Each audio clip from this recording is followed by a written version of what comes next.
Probably wondering what I'm doing here, listening to my body. Have you ever heard that expression, listen to your body? It's almost like you feel a twinge, you have a little niggle, you're a little bit sore, and then you carry on regardless. Well, these things are warning signs. I mean, after all, you wouldn't ignore a flashing light on the dashboard in your car. Actually, probably some of you are thinking, no, I have ignored the flashing engine light on my car for quite some time.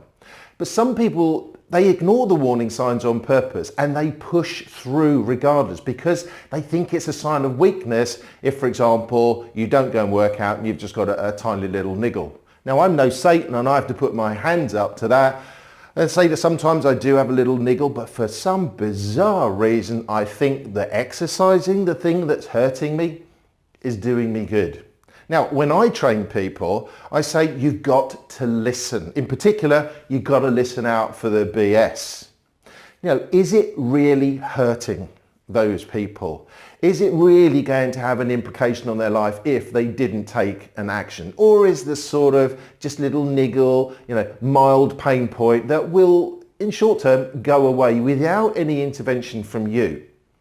Now, I did say at the start of this about listening to your body. I just want to put a slightly different spin on that. Are you listening to your body? Are you listening to that gut feel, that gut reaction?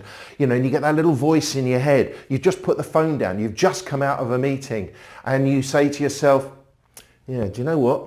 He doesn't sound as interested as when I last spoke to him. Or you come out of the meeting. Do you know what? I knew that was going to happen. Why didn't she tell me that previously?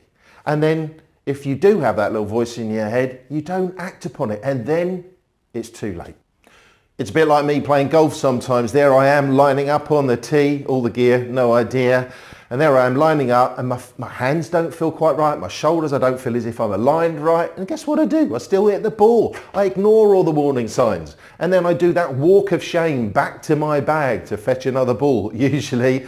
Or say to the people that I'm playing with, I knew that was going to happen. And they all say, yeah, Alan, you should have walked away, reset. I know these things, but why is it we don't do it?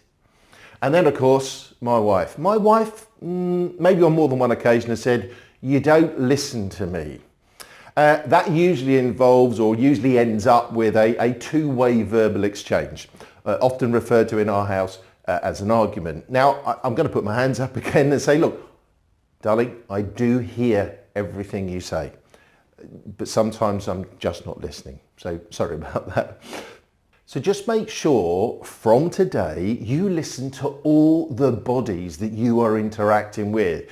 From home, outside of work, social interactions, but you've got to listen to your clients, to your candidates, to your information sources, because the clues are out there, and the clues and the warning signs as well as the good signs will tell you what you need to do next. And if you have listened to the video or if you've actually read the subtitles, you've got some decisions to make right now. And go on, I dare you, go out there and truly listen to people. It takes hard work, it takes discipline, it takes concentration. Don't just listen to what's being said, listen to how it's being said and where it's being said. And if you are going down the gym today, don't ignore those little warning signs. After all, I still want you to be recruiter fit. See you soon.